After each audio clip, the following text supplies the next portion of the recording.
శుభోదయం అందరికీ. నా పేరు హర్షవర్ధన్. నేను 6వ తరగతి చదువుతున్నాను. నా మోడల్ కాగుణింతం. కహ,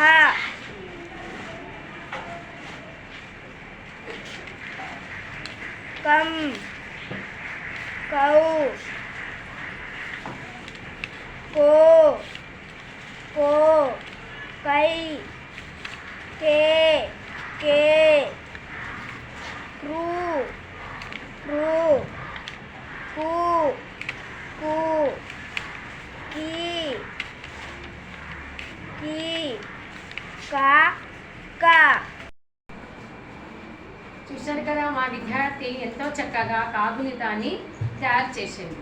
కాగుణితానికి తను రంగురంగు పేపర్లను తీసుకొని కా అక్షరం ఎలా ఉంటుంది, కాగుణితాన్ని చక్కగా వర్ణించడం అనేది జరిగింది. సూపర్.